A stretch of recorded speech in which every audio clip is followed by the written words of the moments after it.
Our next session is the Flora and Fauna of the South, a disappearing landscape etched in the written word.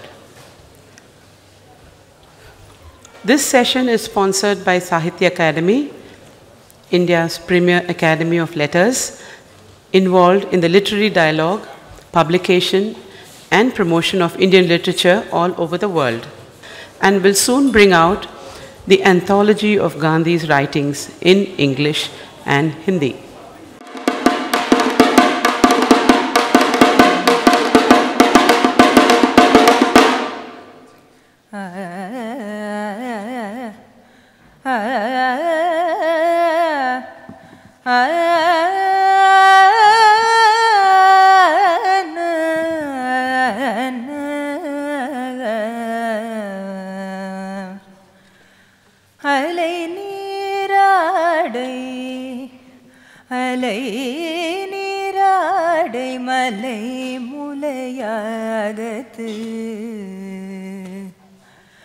அலை நீராடை மலை முலையாகத்து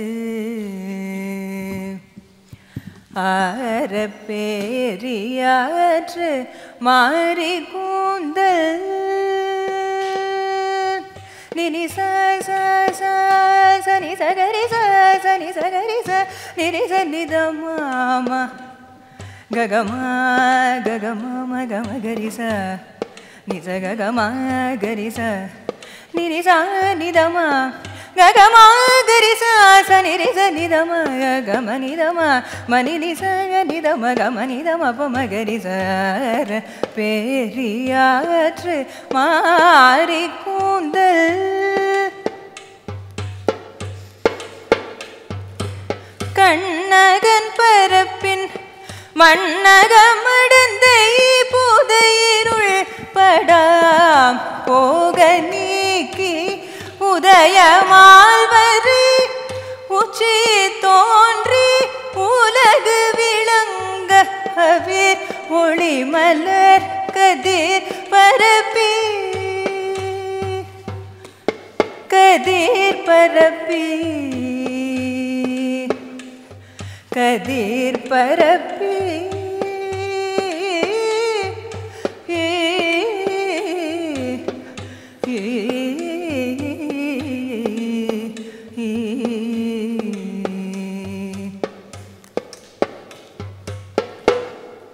Imaging the earth as a woman whose beauty is revealed by the rising sun. In this opening verse, this section, Canto 5 of Silapathikaram, Tamil epic poem from the 5th century, details the images of the vibrant seaport city, Pukar. வேயா மடமும் வியன்கல இருக்கையும் மான்கண் காலதர் மாளிகை இடங்களும் கயவாய் மருங்கில் காண்போர் தடுக்கும் பயனரவு அறியா யவனர் இருக்கையும் கலந்தரு திருவின் புலம்பெயர் மாக்கள் கலந்திருந்துரையும் இலங்கு நீர் வரைப்பும் வண்ணமும் சுண்ணமும் தண்ணரும் சாந்தமும் பூவும் புகையும் மேவிய விரையும் பகர்வனர் திரிதரு நகர வீதியும். On top of the Uttaya hill, the sun rose, pulled down the veil of darkness by splashing his bright rays to light up this resplendent world. On open terraces, on treasure houses with ornaments, on mansions with air holes like the eyes of deer, he shone. Near the harbour, the passerby was stopped dead by the homes of Yavanas, whose profits never shrunk. On the edge of the burnished waters, lived and mingled as one traders from distant lands, come for goods carried by ships. With paints, scented powders, cool sandalwood paste, flowers, incense, and fragrant perfumes, hawkers went round the city streets. One saw the fine work of making cloth from silk, fur, and cotton in the weaver's quarter. Silk, coral, sandalwood, agar, flawless pearls, gems, gold, and an endless profusion of rare ornaments were piled high on the commodious streets. Heaped separately were grains in the street of the grain merchants, as also a variety of provisions, distinct from one another. Peddlers of pastry, appam. Women hawking wine, Fishermen offering fish for sale. Vendors of white salt. sellers of bitter leaves, Perfumers.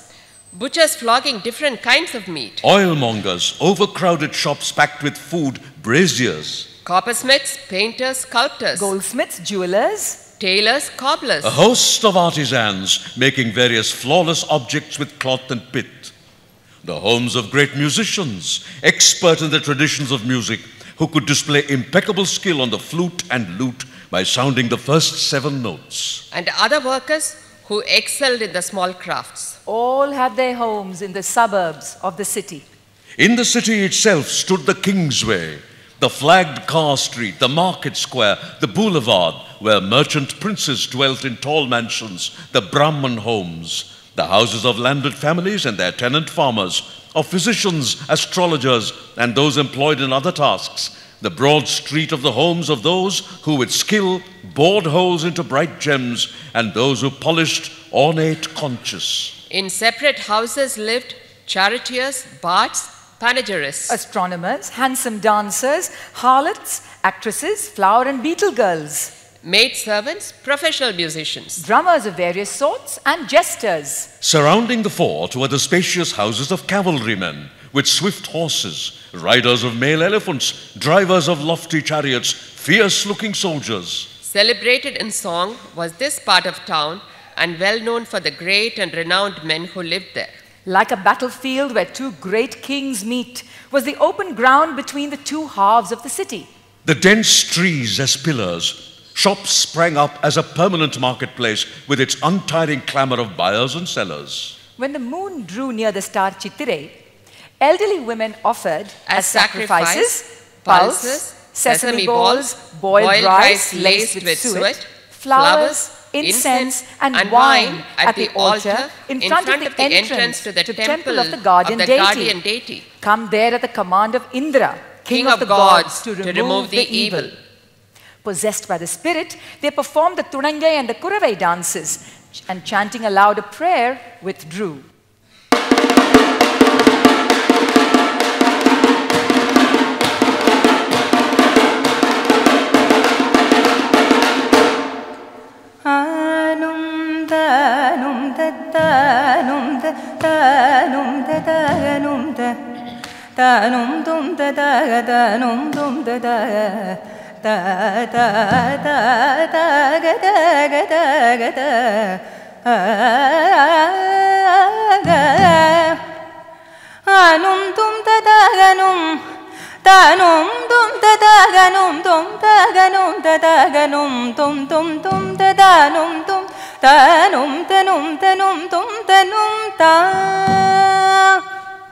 May the king of this great land, sustaining his kingdom, be rid of hunger, disease, and enmity. May he be blessed abundantly with rain and prosperity.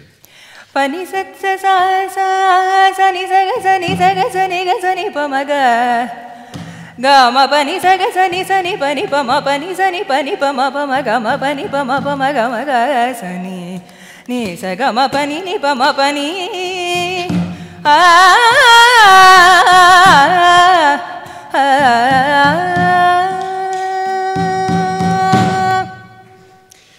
Not far from the ancient city of Pukar is situated Sayavanam, a village in South Tamil Nadu.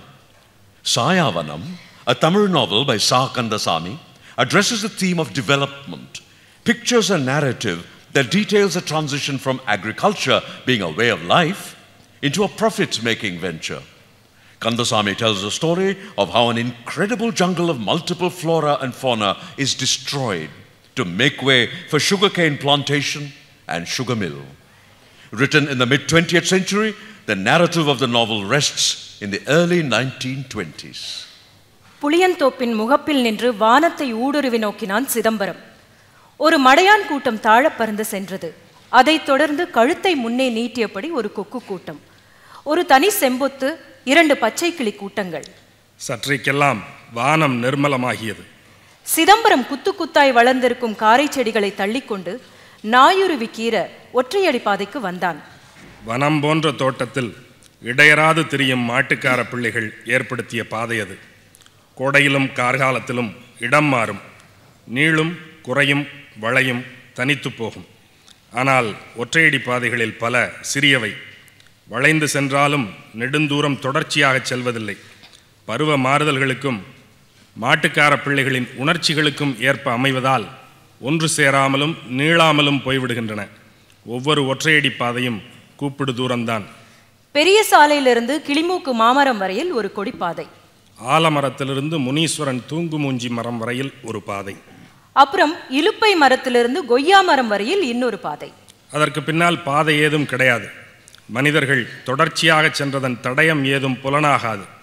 தேவையும் அவசியமும் வந்தால் நொச்சியையும் காரையையும் தள்ளிக்கொண்டு புல்லிதழ்களை துவைத்தவாறு நடக்க வேண்டும். சிதம்பரம் சாப்பிட்டு விட்டு தோட்டத்திற்கு புறப்பட்டான். வலது கையில் 2 அரிவாள்கள் புத்தம் புதியன குப்புசாமி ஆசாரி உலையில் துவைந்தது. நடக்கையில் கருக்கரிவாள் பளபளவென்று மின்னி ஒளிர்ந்தது. இடது தோளில் பெரியதும் சிறியதுமாக 2 அலக்குகள். பார்வையை மறைக்கும் பெரிய இலுப்பை மரத்தில் அலக்குகளை மாட்டிவிட்டு அரிவாளை மரத்தில் கொத்தினான். பச்சை மரத்தில் அரிவாள் சதக்கென்று பாய்ந்தது. மரப்பால் தெரித்தது. மேலே விழுந்த பாலை துடைத்து கொண்டு வேட்டியை இறுக்கி கோவணமாக கட்டி கொண்டான். காய்ந்த சருகுகள் படபடத்தன. யாரோ வேகமாக ஓடி வருவது போல இருந்தது. உன்னிப்பாக பார்த்தான். நரி ஒன்று எதிரே வந்து நின்று தலை தூக்கி பார்த்துவிட்டு ஒரே பாய்ச்சலில் ஓடி மறைந்தது. நீங்களும் இங்கே இருக்கீங்களா என்று சுற்றுமுற்றும் பார்த்தான். அப்புறம் பார்வை மேலே சென்றது. ஆகாயம் சரியாக தெரியவில்லை. பச்சை பசுந்தழைகளால் மூடப்பட்டிருந்தது. வானமே வனமாகி விட்டது போல ஒரு காட்சி. மேலும் கீழும் பச்சை, திசையெங்கும் பச்சை. இயற்கையின் சௌந்தரியம் மிகுந்த வனத்திற்குள் அவன் மெல்ல மெல்ல பிரவேசித்துக் கொண்டிருந்தான். பூவரசு மரத்தை மூடி மறைத்து கொண்டு கோவை கொடி தாழ படர்ந்திருந்தது. அநேகமாக பூவரசு மரமே தெரியவில்லை. வெள்ளை பூக்களுக்கிடையே கருஞ்சிவப்பாக அணில் கொய்த பழங்கள் அசைந்தாடி கொண்டிருந்தன. மேலே இன்னும் போக போக பலவிதமான கொடிகள். நெட்டிலிங்க மரத்தில் குறிஞ்சா கொடி உச்சி வரையில் சென்றிருந்தது. யாரோ குறிஞ்சா கொடியை இணைத்து ஊஞ்சல் ஆடியதன் தடயம் தெரிந்தது. சிதம்பரம் ஊஞ்சல் கொடியை அசைத்து விட்டவாறு சற்று நேரம் மௌனமாக நின்றான். அவன் பார்வை வனம் போன்ற தோட்டத்தில் ஆழ்ந்து பரவியது. வேகமாக திரும்பி போய் இலுப்பை மரத்தில் கொத்தியிருந்த அரிவாளை எடுத்து வந்து ஊஞ்சலாகியிருந்த கொடியை அறுத்து விட்டான். அப்புறம் ஒவ்வொரு கொடியாக கைக்கு எட்டிய கோவை கொடி, குறிஞ்சா கொடி, காட்டுப்பீர்க்கு, பிரண்டை எல்லாவற்றையும் அறுத்தெறிந்தான். களிப்புற்ற மனத்தோடு தொடங்கிய வேலை வெகு விரைவில் நின்று போயிற்று. காரையும் சப்பாத்தியும் கள்ளியும் ஓங்கி வளர்ந்து வழிமறித்தன. அவன் திரும்பி சென்றான். அரிவாளை மீண்டும் மரத்தில் கொத்தினான். தளர்ந்த வேட்டியை இறுக்கி கட்டி கொண்டு அலக்கை எடுத்து கொண்டு போனான். அரிவாள் கட்டிய அலக்கு கொடிகளை இழுத்து கொண்டு வரவில்லை, அறுத்துவிட்டது. ஒவ்வொரு கொடியும் அருந்து பாதியில் தொங்கியது. கொடிகளை அறுத்து இழுப்பதை விட வேரை கண்டுபிடித்து அறுத்து விடுவது இன்னும் சரியாகப்பட்டது. அப்படித்தான் செய்யணும் என்று முணுமுணுத்து கொண்டு சுற்றுமுற்றும் பார்த்தான். வடக்கு பகுதி சப்பாத்தி கள்ளிக்காடு. இப்போதைக்கு அந்த பக்கம் செல்ல முடியாது. அவன் பார்வை மேற்கே சென்றது. மற்ற பகுதிகளை விட மரங்கள் குறைவு. அடுக்கடுக்காய் செடிகளும் கொடிகளும் உயர்ந்து கொண்டு போய் புன்னை மரத்தில் முடிவடைந்தது. அதை தொடர்ந்து சரிந்து செல்லும் இன்னொரு தொடர். 4 அடிகள் பின்னுக்கு சென்று தீவிரமான நோக்கோடு தன்னுடைய வேலையை தொடங்கினான் சிதம்பரம். சீமை காட்டாமணக்கு முதலாக வெட்டுண்டு சாய்ந்தது. அதைத் தொடர்ந்து வெள்ளை பூ பூக்கும் எருக்கு, மேகவண்ண பூ பூக்கும் நொச்சி, இவைகளை ஒரே மூச்சில் வெட்டி தள்ளி கொண்டு காரை புதரில் நுழைந்தான். அநேகமாக தோட்டம் முழுவதும் வளர்ந்திருப்பது காரைதான். தண்ணீர் இல்லாத பிரதேசத்திலேயே செழித்து வளரும் காரை நீர் நிறைந்த பகுதியில் மதமதவென்று வளர்ந்திருந்தது. ஒவ்வொரு செடியாக வெட்டி வீழ்த்தி கொண்டே முன்னோக்கி சென்று கொண்டிருந்தான் சிதம்பரம். அவன் அரிவாள் பட்டதும் சில செடிகள் தரையில் சாயும், சில 4-5 வெட்டுகளுக்கு பிறகு சாயும். முற்றிய காரையோ அரிவாளை எதிர்த்து நிற்கும். ஒவ்வொரு வெட்டிற்கும் அரிவாள் மேலே எழும்பும். மரமும் செடியும் கொடியும் மனிதனோடு நடத்தும் போராட்டம். ஒவ்வொரு அடியும் பலமான தோல்விதான் அவைகளுக்கு. ஆனால் தன்னுடைய எதிரியை கொடூரமாக கர்வத்தோடு பலவீனப்படுத்தும். தற்காலிகமாகவாவது அவன் சோர்ந்து களைப்புற்று போனான். களைப்புற்றி அமரும் போதெல்லாம் ஒரு செடியோ மரமோ மெல்ல அசைந்து பூக்களை எவ்வித பிரயாசையுமின்றி உதிர்க்கும். தொரட்டியை இழுத்த வேகத்தில் தழைகள் உதிர்ந்தன. காட்டு மலர்கள் பொலபொலவென்று கொட்டின. இன்னும் என்று இழுக்க மேற்கிளையில் இருந்த குருவி கூடொன்று சரிந்து விழுந்தது. ஒரு சின்னஞ்சிறு குருவியின் பரிதாப குரல் விட்டு விட்டு கேட்டுக்கொண்டே இருந்தது. ஆனால் விழுந்த இடம் தெரியவில்லை. அவன் அதை பொருட்படுத்தவில்லை. தன் வேலையில் ஆழ்ந்தான். ஆனாலும் சின்னஞ்சிறு குருவியின் குரல் இடைவிடாது கேட்டுக்கொண்டே இருந்தது. தொரட்டியை விட்டுவிட்டு உடம்பெல்லாம் முட்கள் கீற உள்ளே சென்றான். 4 பக்கமும் தேடினான். சிதம்பரம் மெல்ல முன்னோக்கி சென்று கொண்டிருந்தான். வெட்டுண்டு தரையில் விழும் செடி கொடிகளின் புதர்களிலிருந்து உடும்புகளும் முயல்களும் பாய்ந்தோடின. ஒரு வானர கும்பல் கிரீச்சிட்டு கொண்டு மரத்திலிருந்து கீழே குதித்தோடியது. வினோதமான கூட்டம். பெரிதும் சிறிதுமாக 30க்கு மேல் இருந்தன. சிதம்பரம் சற்றே ஒதுங்கி அவைகளுக்கு வழிவிட்டு பதுங்கி நின்றான். கடைசியில் சென்ற பெரிய குரங்கு கூட்டத்திலிருந்து பிரிந்து அவனை நோக்கி பல்லை இழித்து சீறியது. அவன் கொய்யாவின் பின்னே மறைந்து கொண்டான். முற்பகுதியை விட தோட்டத்தில் பிற்பகுதி பல அம்சங்களில் தனித்திருப்பதை உணர்ந்தான். செடிகள் குறைந்து கொடிகள் மிகுந்திருந்தன. வண்ணப்பூக்கள் அழகு சொரிந்தன. பொன்வண்டுகள் ஜிவ்வென்று பறந்து வந்தன. சின்னஞ்சிறு தேனீக்களின் ரீங்காரம் இடைவிடாது கேட்டுக்கொண்டே இருந்தது. பலவிதமான தட்டான்களும் வண்ணாத்தி பூச்சிகளும் தாழப் பறந்தன.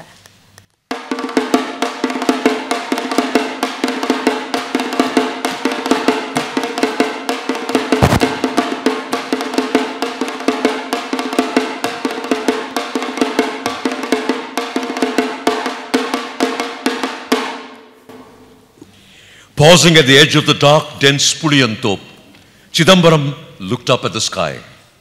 A flock of pond herons swooped low and flew by, followed by cranes, their necks outstretched. Then a single crow pheasant and 2 flocks of green parakeets. Presently, the sky cleared. Blocking the views to the big ilupai tree, he hung the 2 poles on a branch and stuck a sickle into the tree trunk. Chadak! The blade leapt into the green trunk, a milky juice spurting from the slash. Wiping away the buttery sap, he retied his veti tightly around his loins. Dry leaves crackled. Somebody was running towards him. He peered intently around and came face to face with a fox. For a moment, it looked at him with its head held up. Then it vanished in a single bound. You are all here too, are you? He murmured, gazing all around him. Looking up, he could not see the sky at all. The lush green canopy had taken its place. Green above and green below, it was a vista of sky-turned forest. Slowly, very slowly, he was penetrating this beautiful, unspoilt sylvan realm. A kovai creeper had entirely covered a glossy-leaved puvarsu tree, festooning it from top to bottom and almost hiding it from view. Between the kovai's white flowers were the bright red oval fruit, bobbing up and down while they were being nibbled at by squirrels. Plunging forward, he saw creepers of many kinds. All the way up a tall netilingam fir swarmed a kurinja vine. Had somebody plaited this creeper into a swing? The tendrils were so closely woven, it almost looked like the work of human hands. Catching hold of the swing, he gave it a push and stood still for a while. His eyes roved around, trying to penetrate and encompass the wilderness. Abruptly he turned, seized the sickle he had stuck into the ilupai tree, and cut down the dangling liana. One by one, he hacked down every creeper his hands could reach. Kovai, kurinja, wild ridge gourd, the pirandai cactus vine with its square stalk. He severed them all and flung them away. But the work he had begun so zestfully soon came to a stop. Honeythorn and cactus and prickly spurge loomed large before him and barred the way. Quickly he sat down and untied the sickle. Out of a puvarasa twig, he whittled a short piece of wood and fastened it to the end of a pole with a bit of rope. Hooking this contraption onto a liana, he pulled at it with all his strength. Although the vine loosened a little, it didn't fall to the ground as he had expected.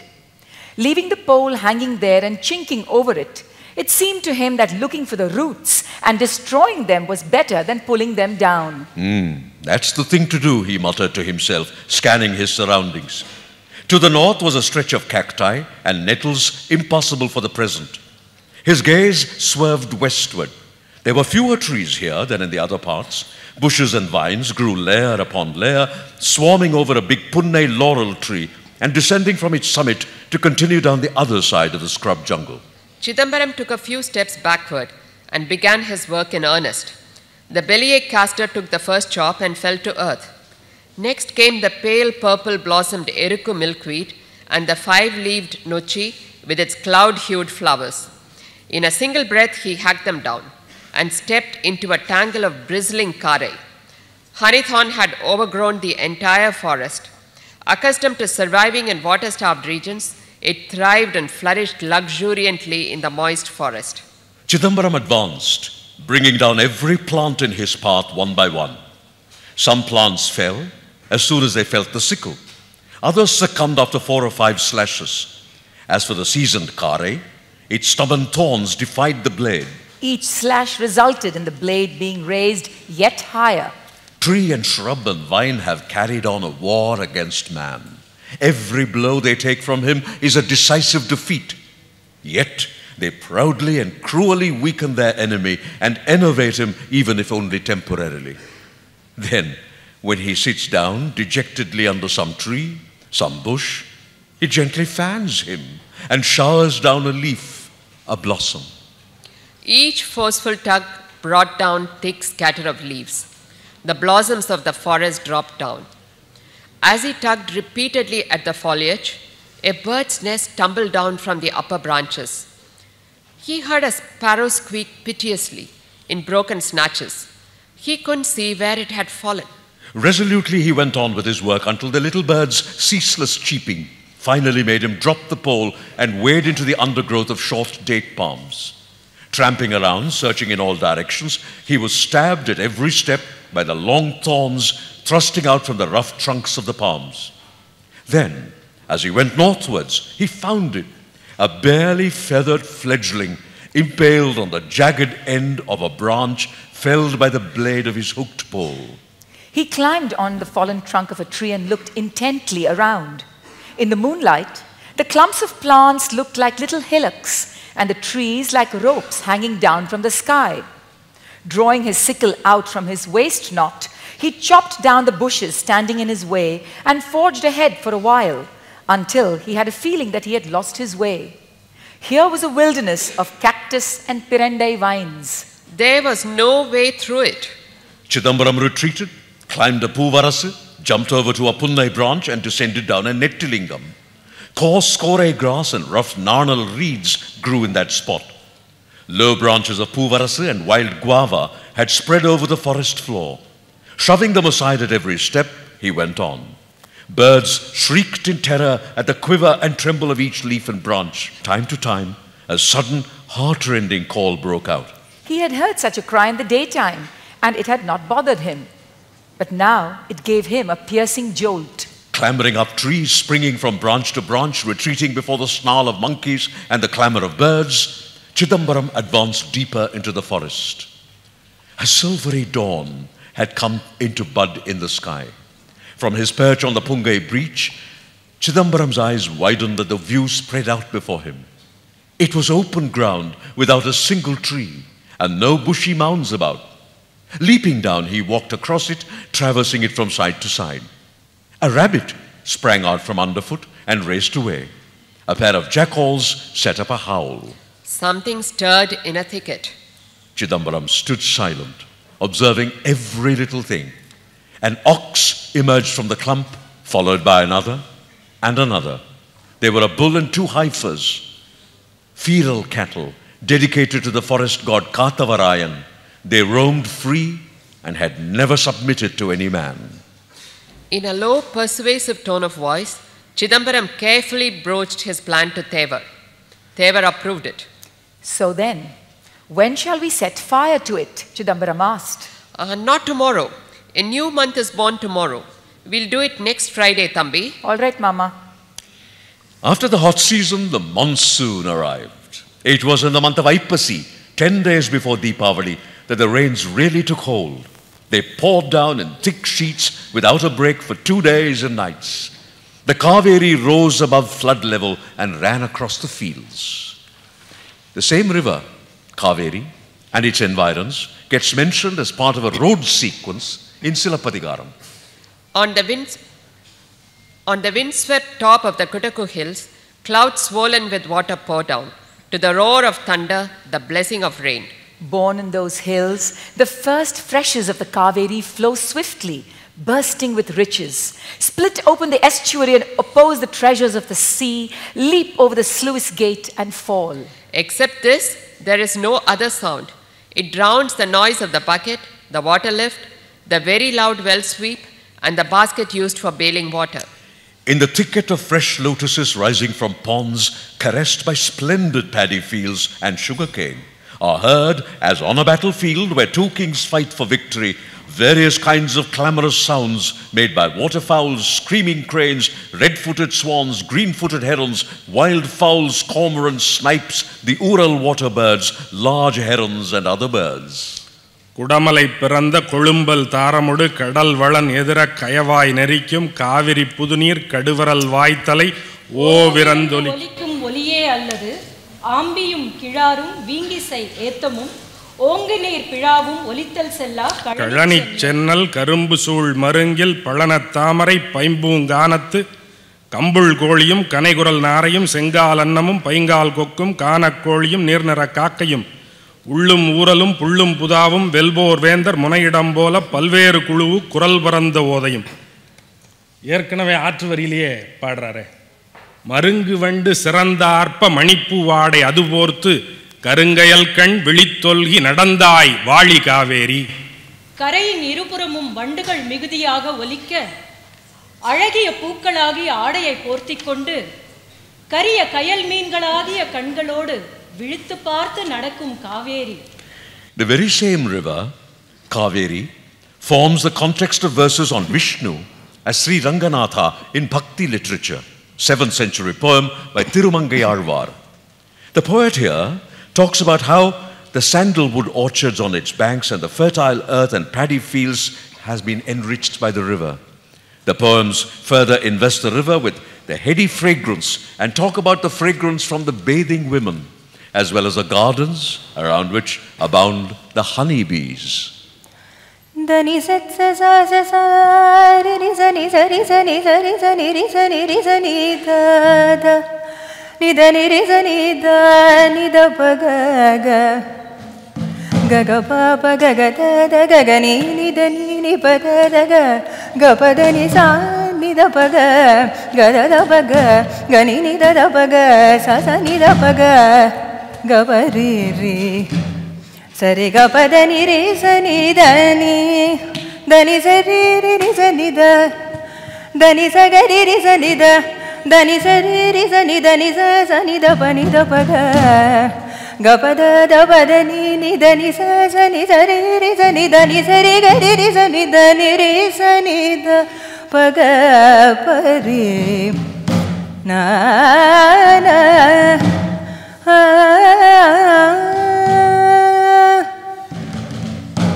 சந்தினோடு மணியும் கொழிக்கும் புனல் காவிரி அந்தி போலும் நிறத்தார் வயல் சூழ் தென்னரங்கமே தென்னரங்கமே தையல் நல்லார் குழல் மாலையும் மற்றவர் தடமுலை செய்ய சாந்தும் கலந்திழி புனல் சூழ் தென்னரங்கமே தென்னரங்கமே வண்டு பாடும் மதுவார் புனல் வந்திழி வண்டு பாடும் மதுவார் புனல் வந்திழி காவிரி அண்டனாரும் அழகார் தென்னரங்கமே தென்னரங்கமே வையமுண்டு ஆலிலை மேவும் மாயன் மணி நீள்முடி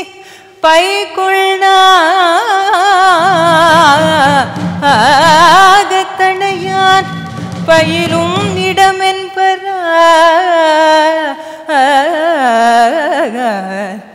தென்னரங்கமே தென்னரங்கமே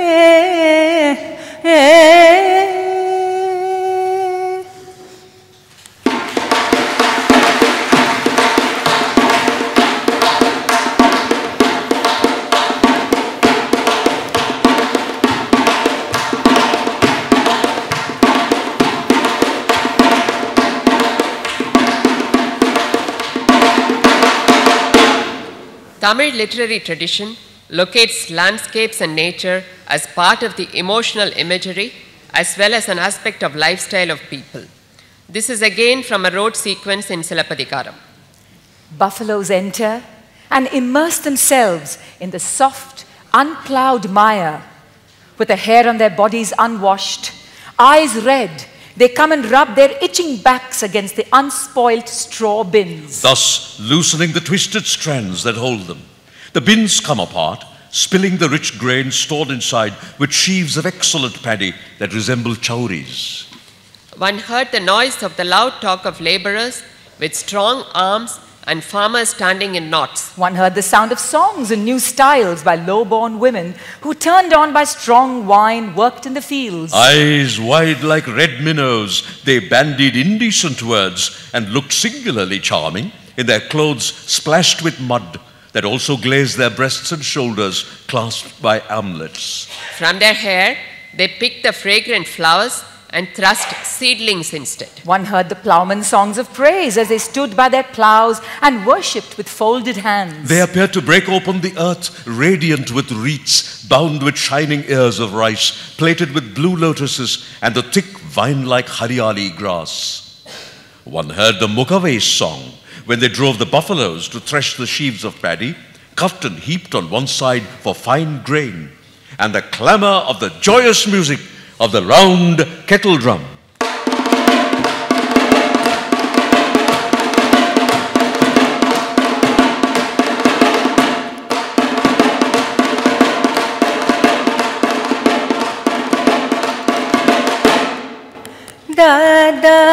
तक जनुत दमित द्रुमित कताम ताम कुकुम तरित जनु सदप मम दादा निगरि निरिसदिमि तरि किट जम जम तकिट तकुकुम तरि नम तरि दा तिंगिण्ण तरि जेकु मदनित कर्णम ससद्रुमित तोम दिमित किट दाद पदाद तरेकु सदा रिजम मागरि सदिद नित कत दिंगिण तुम ना ना ना ना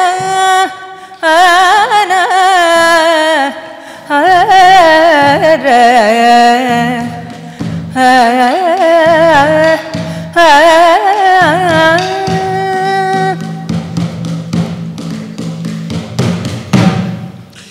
Excerpts from Kula Madhari, a Tamil novel of the life and landscape of the shepherds, and also the developmental changes, written in 2000 by Perumal Murugan. Belly is the first to climb down the mud bank and into the lake bed. The lake bed is a long, low tail piece of land that twists away from the slope and field.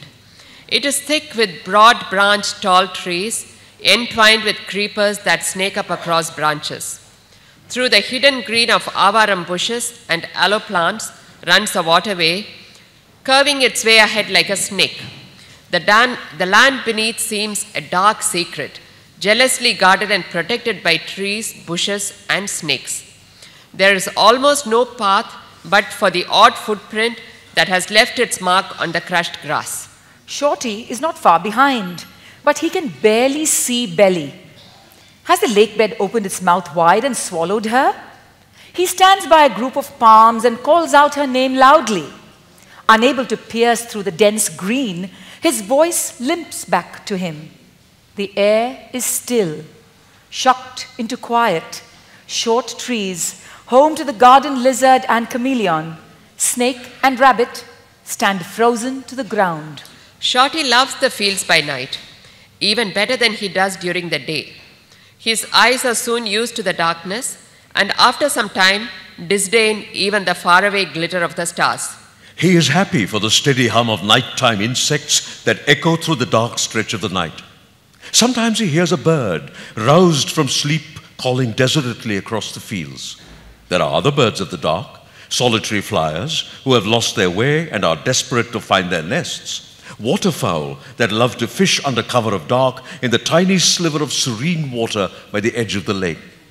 Baby bats whose wings settle up a rustle as they flap about the tender palm. Listening to these, he lies awake until his eyelids droop, heavy with sleep. The fields are thick with seed. The kambu crop stands densely green, as tall as a person's hand. Avarai and thattai bean creepers are everywhere, their leaves a pale green flush on the landscape. Straggly peanut stalks stand in untidy clumps in some plots, woven with the peanut or the thuvarai beans, nudging their necks out of the earth. And next to these, the thick castor plants. It is hard to see where the corn stalks grow. They stand along the far edges of the fields in broad lines. The red of the earth has gone under, covered with this green that has lain dormant in its womb, soaking in the richness of the soil, biding its time.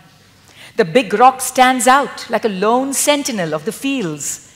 There is no place now for Shorty and his friends to romp about. Even the raised ridges that separate one plot from another are overgrown with furry green moss. Sinuous and lone, the ridges run through the fields like the long tails of loincloths. As the day advances, the plants gather strength and sway easily in the light and wind. There is a dash of green in the dry palms too. They do not look as forlorn as they do in the summer. But there are no goats in the fields now, and no goat-herding children. The goats and the children are in the lake bed. There, along with thorny bushes and looming trees, are patches of grassland for the goats to feed. The lake is home to different kinds of dry grass and the spreading avaram bushes which grow everywhere with their bright yellow flowers. The big rock to the far side of the lake bed is lined and furrowed with rain marks. Here, the parley and the unja trees are in bloom. In the clefts, holes and niches of stone and slab, there are patches of green grass and bush that the goats love to feed on. They scramble nimbly across the line of rocks that leads up to the big rock, picking their way quickly, clambering up and jumping around. They are happiest when they are here and can be left to themselves. At this time of the year, the goat-herding children find time to sit in the shade of trees, play, and talk. But not Stump-leg. He drives his master's bullock cart to the city. They cart stone and sand for a fee to the building sites there. Perumbanatrupadai, from the collection of Pattu Paattu, from Sangam poetry, the most ancient Tamil literature. யானை தாக்கினும் அரவுமேற் செலினும் நீள்நிற விசும்பின் வல்லேறு சிலைப்பினும் சூன்மகள் மாறா மரம்பூன் வாழ்க்கை வலிக்கூட்டுணவின் வாட்குடி பிறந்த புலிப்போத்தன்ன புல்லணர் காளை சென்னா என்ன கருவிற் சுற்றமுடு கேளா மன்னர் கடிபுலம்புக்கு நாளாதந்து நரவு தொடை தொலைச்சி இல்லடுகளின் தோப்பி பருகி மல்லன் மன்றத்து மதவிடை கண்டி மடிவாய் தண்ணுமை நடுவற் செலைப்ப சிலை நவிழ் இருள்தோள் ஓச்சி வலன் வளையூ பகல் மகிழ் தூங்கும் தூங்காவிருக்கை முரண்டலை கழிந்த பின்றை. This is about the warrior tribe. A minstrel who had been munificently rewarded by Thondaiman Ilantirayan, ruler of Kanchi, tells another poverty-stricken minstrel, an expert in playing on the big yar with many dependents, to go to Kanchi, and in describing the route, the poet gives vivid pen pictures of the different regions and peoples whom the minstrel will see on the way.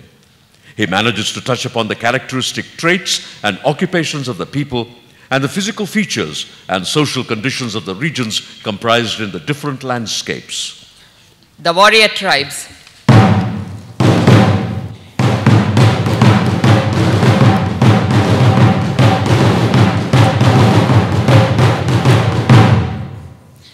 Neither the tuskers charge, nor the serpents crawling over her, nor the din of thunder from the black cloud above can unnerve the wench, big with child. So fierce and proud is the warrior tribe that lives on the plunder its strong arm takes.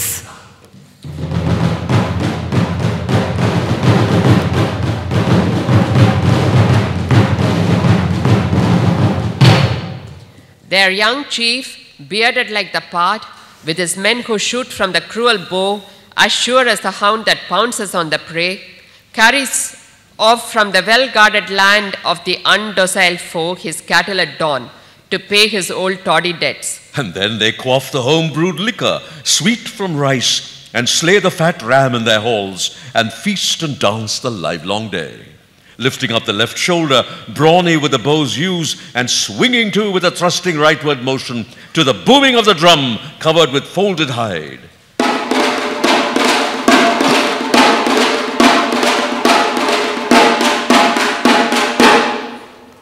Nagam narum narandam niraldana avum maramum ஓங்கின எங்களும் சேவும் மாவும் செறிந்தன கண்ணுதல் பாகம் ஆளுடையாள் பலிமுன்றிலே செம்பொன் வேங்கை சொரிந்தன சேயிதழ் கொம்பனல் இலவங்கள் குவிந்தன பொங்கர்வெள் பொறி சிந்தின திங்கள் வாஷடையாள் திருமுன்றிலே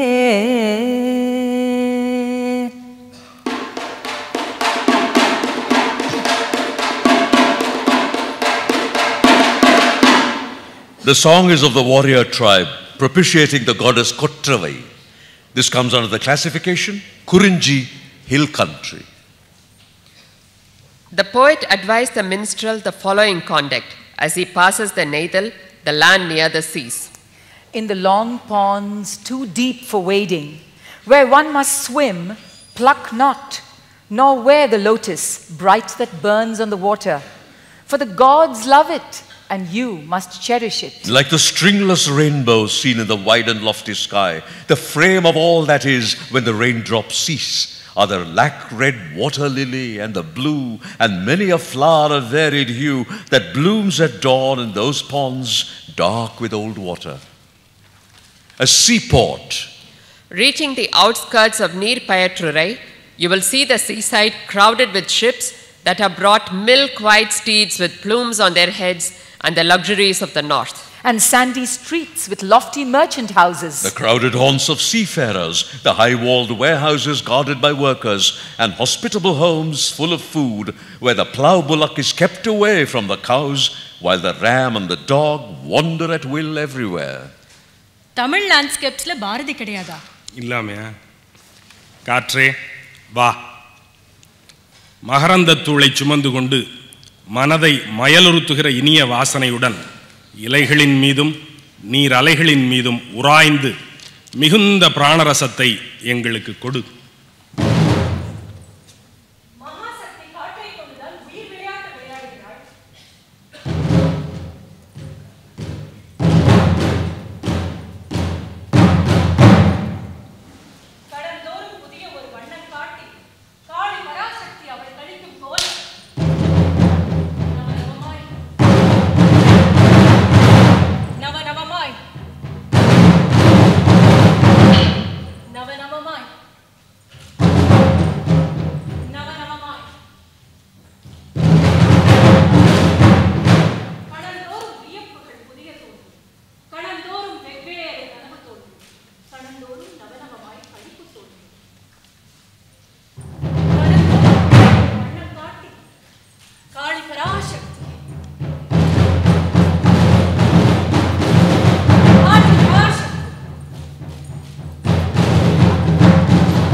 காளியாங்கே மொய்குழலாய் சுழற்றுவதன் மொயம்பு காண்பாய் மொயம்பு காண்பாய் வடிவானதொன்றாக தகடிரண்டு வடிவானதொன்றாக தகடிரண்டு வடிவானதொன்றாக தகடிரண்டு வடிவானதொன்றாக தகடிரண்டு வட்டமுற சுழலுவதை வளைந்து காண்பாய் பின்னே அசைவுறும் ஓர் மின் செய்த வட்டு முன்னே சமயம் ஒரு பச்சை நிற வட்டம் காண்பாய் தரணியில் இங்கு இது போல ஒரு பசுமை உண்டோ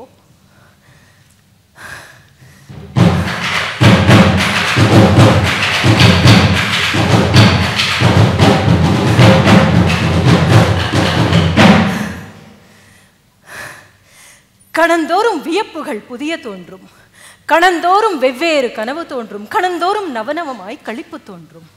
கணந்தோறும் அவள் பிறப்பாள் என்று மேலோர் கருதுவதன் விளக்கத்தை இங்கு காண்பாய். அடிவானத்தை அங்கு பரிதி கோலம் அளப்பரிய விரைவினோடு சுழலக் காண்பாய். இடிவானத்தொளி மின்னல் 10 கோடி எடுத்தவற்றை ஒன்றுபட உருக்கி வார்த்து முடிவான வட்டத்தை காளியாங்கை மொய்குழலாய் சுழற்றுவது மொயம்பு காண்பாய். வடிவானதொன்றாக தகடு 2 வட்டமுற சுழலுவதை வளைந்து காண்பாய். பின்னே அசைவுறும் ஒரு மின் செய்த வட்டு, முன்னே சமயமுனு பச்சை நிற வட்டம் காண்பாய். தரணியில் இங்கு இது போல ஒரு பசுமை உண்டோ?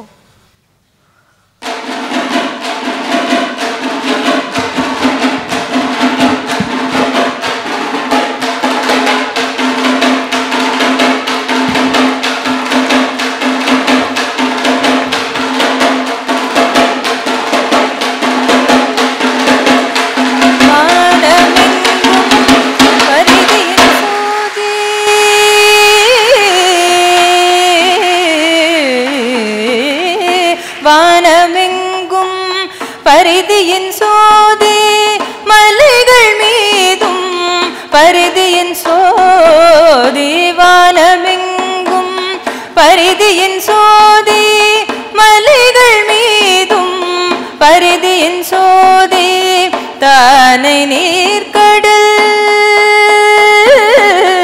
தானை நீர்க்கடல் மீதிலும் அங்கே தரையின் மீதும் தருக்களின் மீதும் தரையின் மீதும் தருக்களின் மீதும் கானகத்திலும் பற்பல ஆற்றில் தரைகள் மீதும் பரிதியின் சோதி.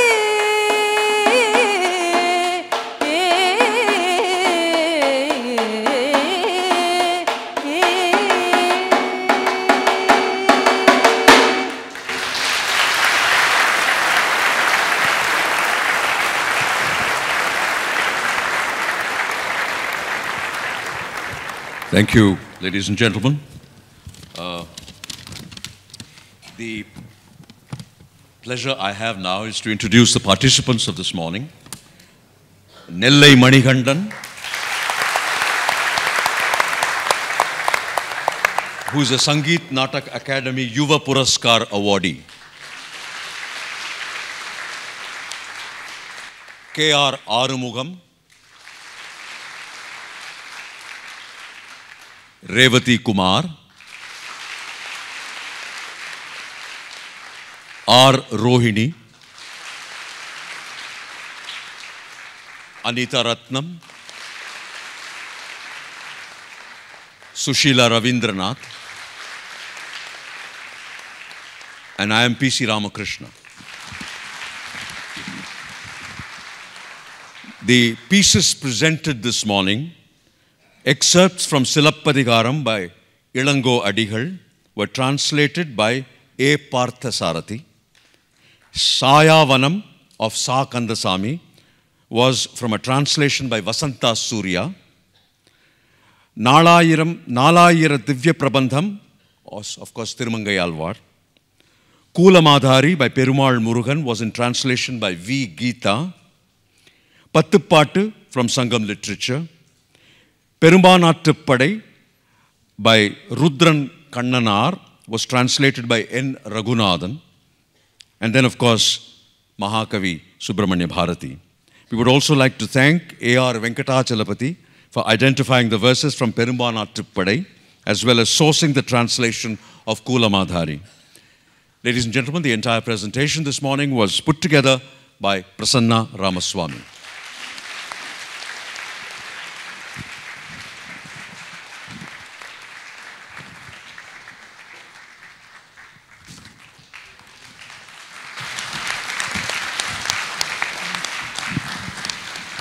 Sa Kandasamy, writer of Sayavanam, is here on our invitation. We thank him for being here. And we would like to thank everybody from the LFL team, as well as Divya, Liba, and many stage hands from Aura. And special thanks to Shaun from the sound and Srinivas from lights, who made this presentation, supported it.